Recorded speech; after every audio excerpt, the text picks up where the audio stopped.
Assalamualaikum warahmatullahi wabarakatuh. Saudara-saudaraku sebangsa setanah air, dimanapun jenengan berada, doa saya semoga jenengan semuanya sehat, selalu bahagia, diberkati, dan selalu tersenyum. Dulur sebangsa setanah air, di tahun 2022 ini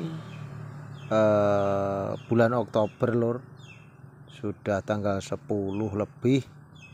Ini bisa dikatakan pertengahan Oktober ini sudah mulai bermunculan bunga spora. Jadi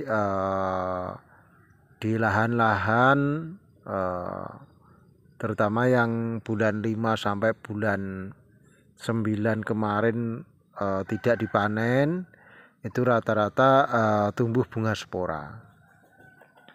Begitu juga yang dipanen tetapi ada yang ketinggalan 1-2 begitu, biasanya juga tumbuh bunga spora. Bunga spora ini cantik sekali, bentuknya cantik dan sangat menarik. Ini dan bunga spora ini juga banyak yang dipanen lur. Maksudnya dipanen itu digali, ambil umbinya, buang bunganya, dijadikan umbi produksi. Dan ini kapasitasnya juga sangat luar biasa. Yang biasanya bulan 10-11 itu panen umbi produksi, tapi dari bunga spora. Dan biasanya panen di bulan-bulan Labuhan seperti ini dari segi pengerjaannya agak sangat riskan karena sudah musim penghujan dan lokasi itu sudah mulai licin. Jadi angon waktu nek ngunduh ya angon waktu ketika ketika minimal mengejar waktu, ketika sudah mulai terlihat mau hujan juga sudah tidak usung-usung. Suasana di ladang seperti ini lur, madang. Ini suasana di ladang ketika madang atau makan siang dan makan pagi, makan bekal seperti ini. Dan pemandangan seperti ini sangat asik kalau diabadikan, dijadikan untuk status ke TikTok, ke hello, ke snack video, ataupun untuk video shot. Sangat menarik sekali. Dulurku sebangsa setanah air, kembali ke tema spora. Bahwasanya spora bentuknya sangat cantik sekali, dan spora ini kalau lahan lama biasanya sporanya itu sangat banyak, bahkan bisa dikatakan kalau musim hujannya terus menerus seperti tahun 2022 ini, itu cenderung sebanyak hampir bisa dikatakan 80% itu tumbuh spora. Dan ketika spora ini banyak pilihan. Spora bukanlah musibah dan spora bukanlah masalah. Banyak masuk ke redaksi kami, yaitu pertanyaan-pertanyaan, baik itu DM yang masuk ke redaksi PPC School Kalau tumbuh spora seperti ini diapakan Pak Poh gitu? Ada beberapa opsi. Yang pertama, dibiarkan. Kalau dibiarkan, otomatis spora tersebut akan dipelihara dan menjadi bunga spora, dan dituakan nanti akan menjadi bibit spora seperti itu. Dan untuk tahun-tahun waktu porang booming itu ya, pelocotan bunga spora itu bisa mencapai 1.300.000 1 kilo. Tapi kalau tahun-tahun ini pelocotan bunga spora nggak mencapai harga tersebut. Dan cenderung untuk tahun ini permintaan bunga spora minim sekali. Bisa dikatakan nggak ada yang minat seperti itu, karena juga pengaruh dari harga umbi produksi. Dan permintaan katak pun juga menurun lur. Dan animo tanam lagi juga, maksudnya petani baru itu saya pikir ya merosot. Jadi kalau yang sudah tidak melanjutkan untuk tanam porang lagi ya monggo. Tapi kalau yang konsisten tetap lanjut, kita siap menemani. Jadi PPC itu tempat sampah lah lur, curhat-curhat seperti itu, keluh kesah petani. Jadi yang pertama, bunga spora dibiarkan untuk dijadikan bibit lagi.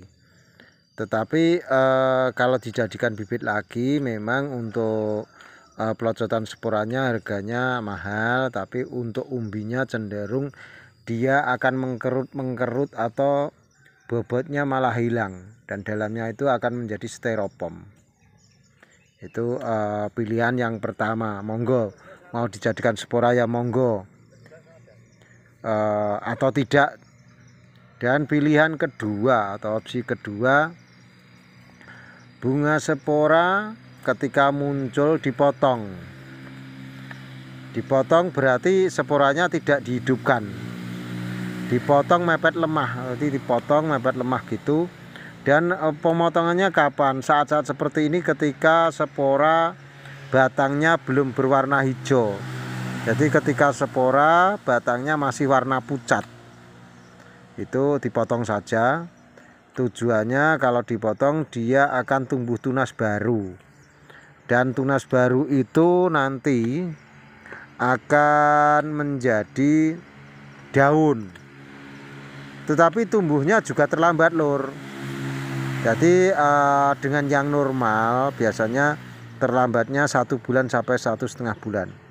Biar dikatakan kalau spora dipotong bulan 10 seperti ini, nanti biasanya bulan 12 pertengahan baru tumbuh tunas baru. Jadi seperti itu. Walaupun tetap tunas.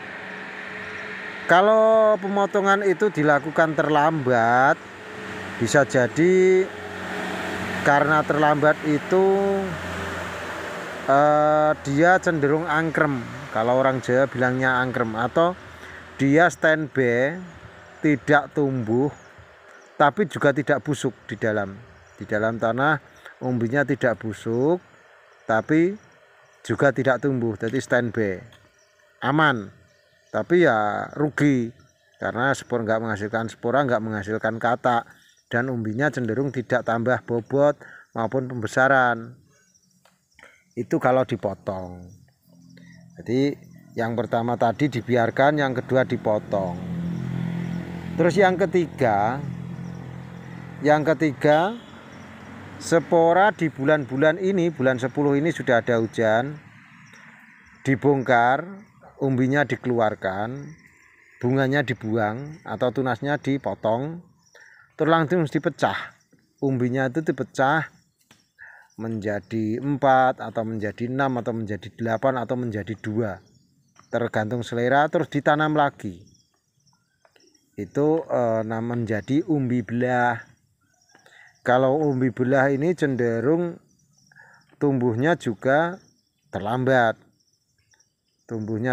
tapi nanti daur panennya juga terlambat. Dan ketika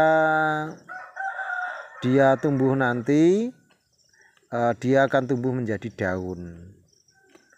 Tapi kalau pecahan itu nanti kataknya enggak terlalu sempurna, karena jumlah kataknya dibandingkan yang normal itu cenderung sedikit kalau pakai umbi pecah.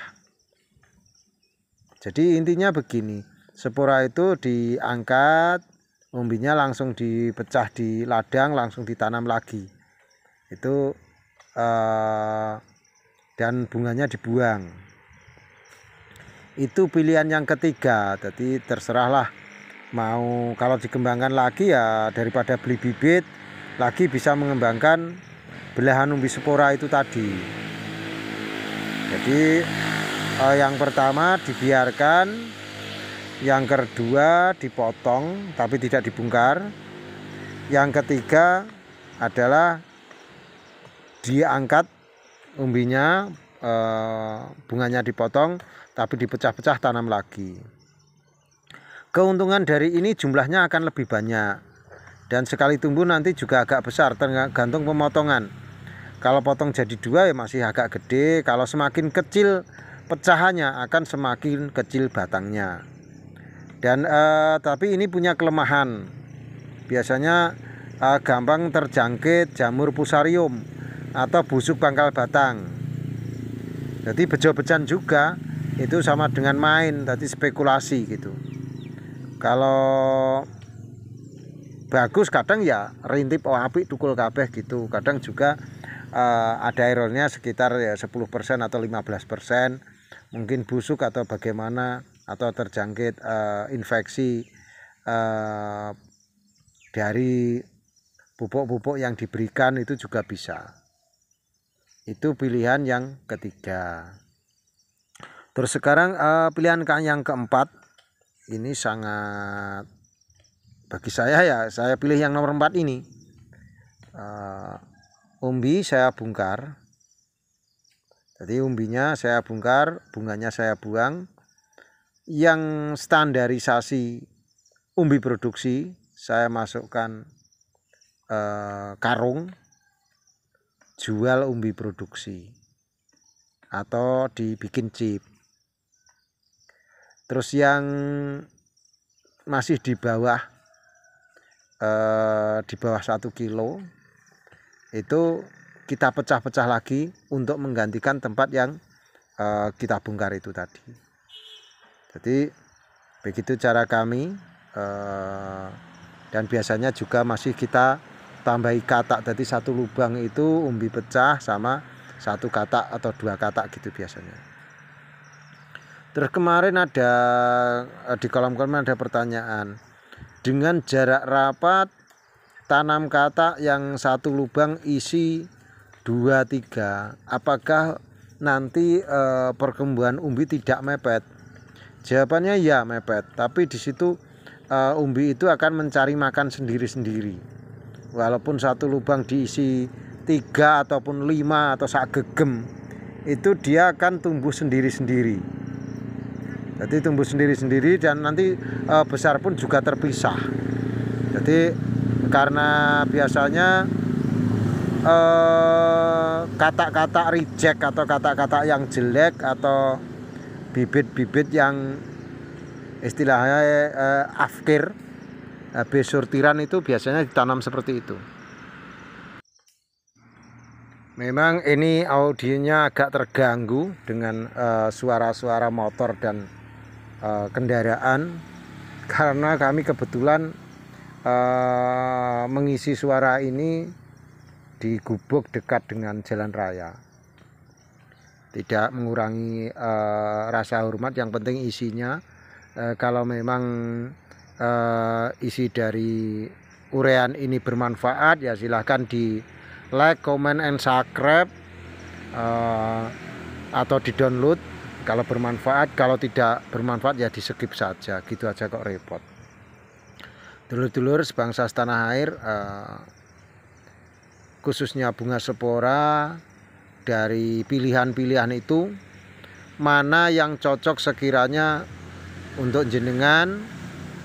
Yang pertama, dibiarkan menjadi spora atau dipanen dengan nanti jadikan bibit spora seperti itu, atau dipotong tapi tidak dibongkar, atau dibiarkan wis ben ndak gede ning rumah. Dengan seperti itu minim biaya juga karena tidak dipanen. Atau yang ketiga,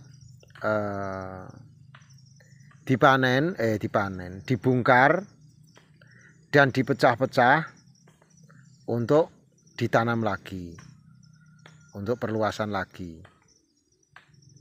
Misalnya satu menjadi 4, jadi 2, atau jadi 8, atau jadi 6, itu terserah.